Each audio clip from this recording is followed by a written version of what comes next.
pulled by black cats. Number 24.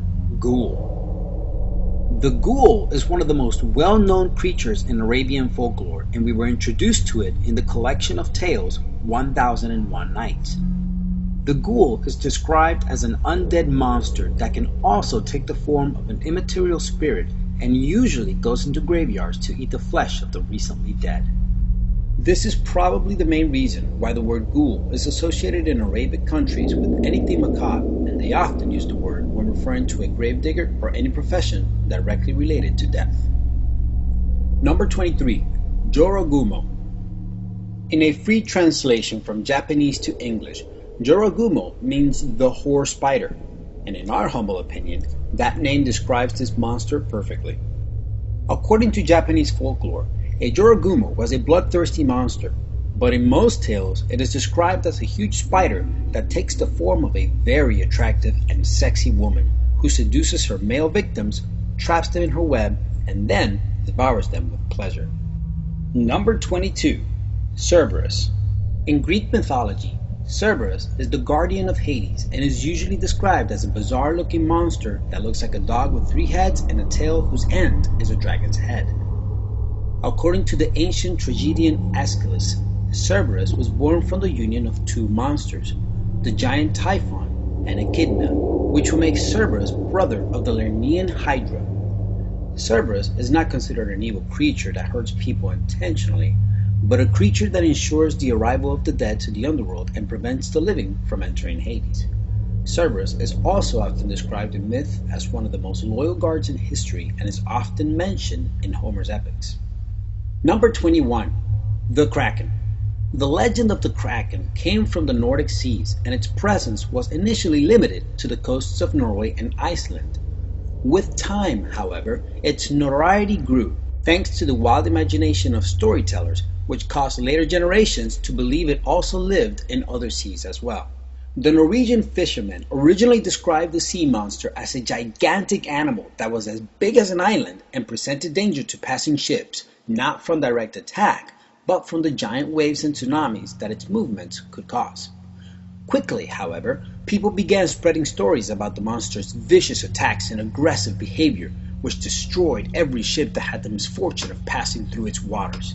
As for modern historians, they seem to be pretty sure that the Kraken was nothing more than some giant squid, and the rest of the stories were nothing but the sci-fi creation of a wild imagination. Number 20. Minotaur. The Minotaur is one of the first epic creatures we meet in the history of humankind, since it takes us back to the days of the Minoan civilization's prime. The Minotaur was said to have the head of a bull on the body of an extremely large, muscular man and dwelt at the center of the Cretan labyrinth, which was designed by Daedalus and his son Icarus at King Minos' request.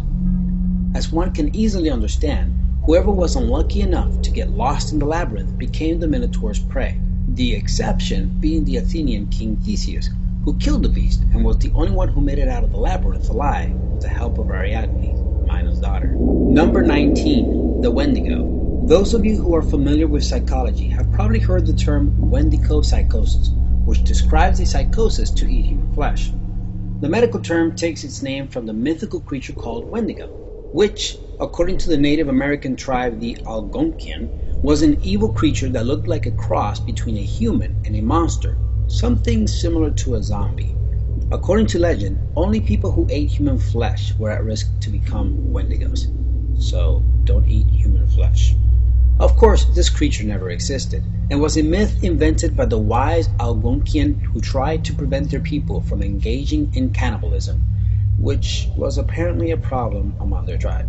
Number 18. Kappa. In ancient Japanese folklore, the Kappa is a water demon that lives in rivers and lakes and devours naughty children. Kappa means child of the river and has the body of a turtle, frog limbs, and a head with a beak. Also, at the top of its head, there is a cavity with water. While it is supposedly an aquatic creature, they're active on dry land. According to legend, a kappa's head should always be kept wet, otherwise it loses all its strength. Strangely enough, many people consider the existence of a kappa a sure thing, and there are signs at some lakes in Japan warning the visitors that there is a serious danger of being attacked by the creature while they enjoy their picnic. So if you're ever in Japan, watch out. Number 17. Talos. Greek mythology has given to the world some of the most epic heroes, gods, and creatures, and Talos is no doubt one such case. The huge bronze giant supposedly lived in Crete, where he supervised and protected a woman named Europa from pirates and invaders. For that reason, Talos patrolled the island's shores 3 times every day, while in some other stories Talos takes the form of a bronze bull. The ancient Greeks also believed that Talos had a bronze body simply because he was the only living survivor from the Bronze Age and was blessed or cursed, depending how you look at it, to carry his heredity in a way that couldn't go unnoticed. Number 16. Menehune. According to urban legend, the Menehune were an ancient race of dwarves who lived in the forest of Hawaii before the Polynesians settled there. Many scholars attribute the existence of ancient statues on the Hawaiian Islands to the Menehune. Others argue that the legend of the Menehune emerged with the arrival of Europeans in the area and that there was no such race in reality, but rather a creation of the human imagination. The myth goes back to the roots of Polynesian history. When the first Polynesians arrived in Hawaii, they found dams, roads, and even churches which some claimed to were built by the Menehune, who, among other things, were apparently famous craftsmen. However, no one has found skeletons or remains of the small-bodied people in Hawaii to confirm their existence, despite there being strong evidence that there was an ancient tribe living there that happened to include exceptional craftsmen, well before the Polynesians or Europeans arrived. Number 15. Grebus. The Grebus was a legendary creature with the head and wings of an eagle and the body and tail of a lion. As the lion and the eagle are the kings of the animal kingdom, the Grebus, as a combination of both, was symbolic of power and domination. The Gripa can be found in many depictions of Minoan Crete during the Bronze Age, but also later in the art and mythology of ancient Greece in general.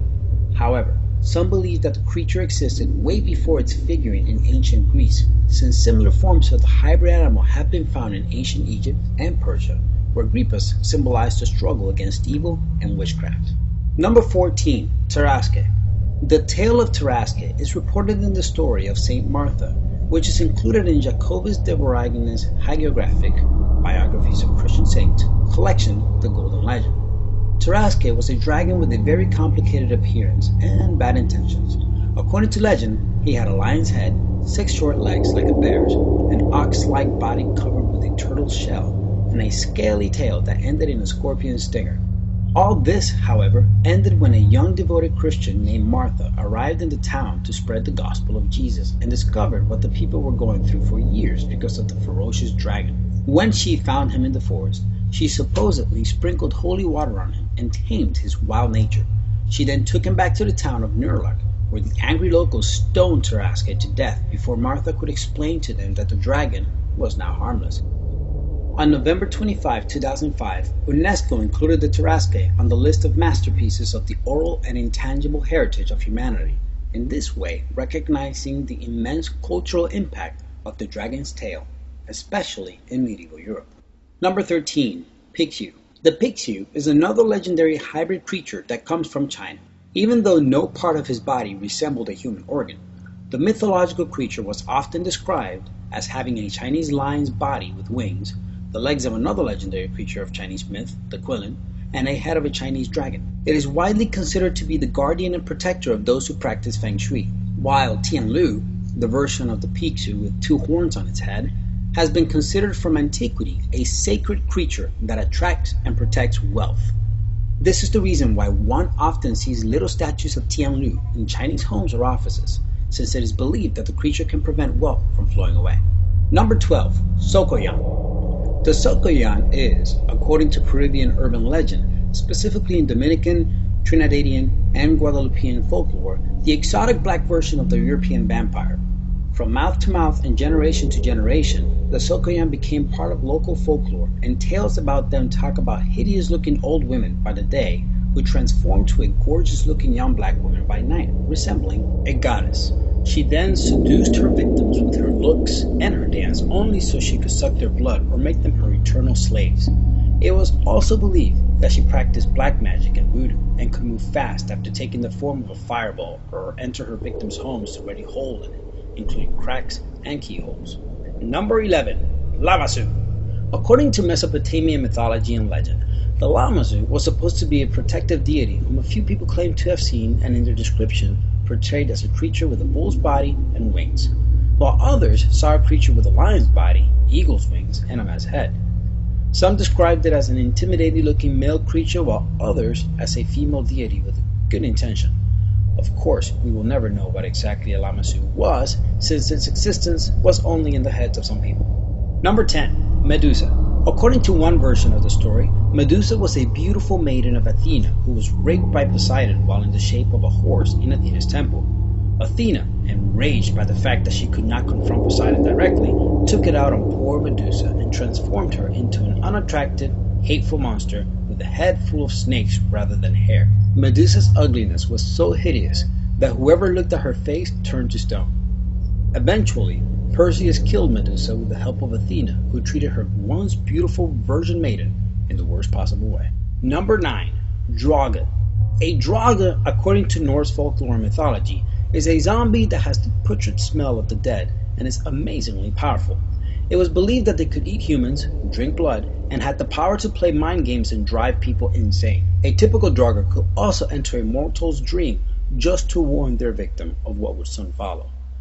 Basically, a Draugr was the typical bastard, a la Jason Voorhees and Freddy Krueger, two well-known horror film characters from the 80s and 90s, whose creation seemed to have partial origin in the Nordic monster tales.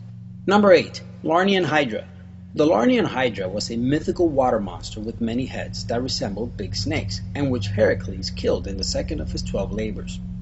The ferocious monster lived in Lerna, a small village near Argos, from which it took its name. According to legend, when Heracles cut off one head, two emerged. For this reason, Heracles' nephew, Iolaus, burned the root of each head once his uncle cut it off. Only then did they stop multiplying. When Hercules cut off the last head, which was the biggest one and believed to be immortal, he buried it in the earth so it would not rise from the dead and terrorize the area again.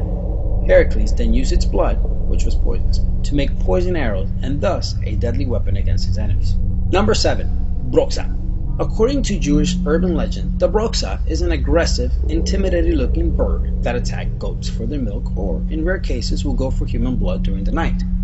The Broxa legend became famous in Northern Europe during the Middle Ages, where people seemed to believe that it took the appearance of a witch in its female form or a demon in its male form and attacked people, especially women and children. Number 6. Baba Yaga. Baba Yaga is probably one of the most popular paranormal creatures in Eastern European folklore and, according to urban legend, had the appearance of a ferocious and extremely intimidating older woman. According to Andrea John, author of Baba Yaga, the ambiguous mother and witch of the Russian folktale, Baba Yaga is a many-faceted figure, capable of inspiring researchers to see her as a cloud, moon, death, winter, snake, bird, pelican, or earth goddess, totemic matriarchal ancestress, female initiator, phallic mother, or archetypal image.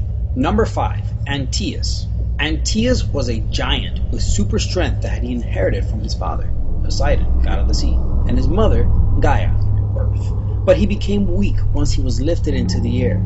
He was the bully type, who lived somewhere in the Libyan desert and would challenge any poor fool who had the unfortunate luck of passing through his territory to a deadly wrestling match, ultimately killing them and then collecting their skulls so he could one day build a temple dedicated to Poseidon with these trophies. But one day his luck went south, however, because one of the passerbys happened to be Heracles, who was on his way to the Garden of Hesperides to complete his 11th labor.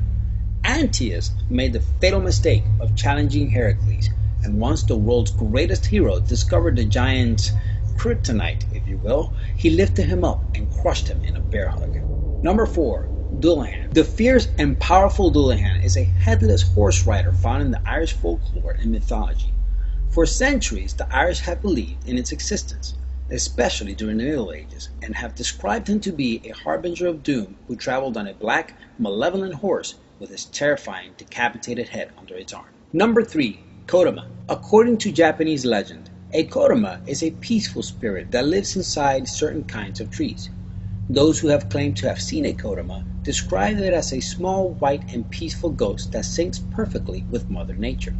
Nevertheless, according to legend, when someone tries to kill a Kodama or cut down the tree a Kodama lives in, the aggressor will be cursed and many bad things will happen to him. So don't try to kill a Kodama. There are also claims of human blood coming out of trees inhabited by Kodamas if it's cut down. but none of these rumors have ever been verified. Number 2.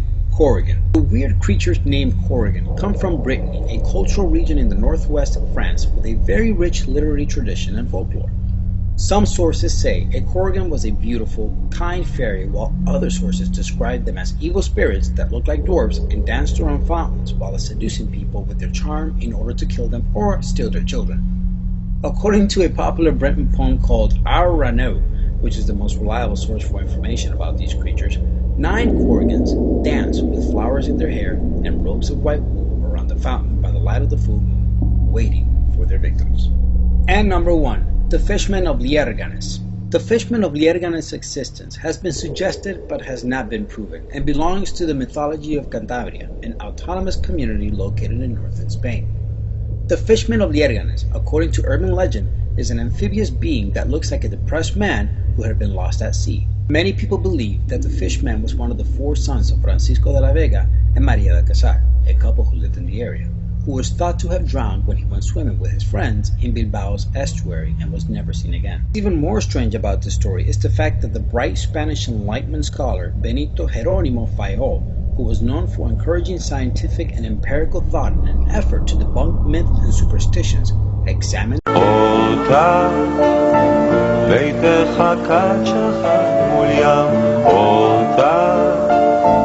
היה שם עץ פריו כדם צל ענפה היה מסתור בלב ביישן לילד שלחש לך בגמלים על פי אביך והיא פרפה אותה ביתך קדשך מול ים אותה היה שם עץ פריו כדם צל ענפה היה מסתור בלב ביישן לילד שלחש לך בגמלים על פי אביך והיא פרפה פרפה אותה ביתך קדשך מול ים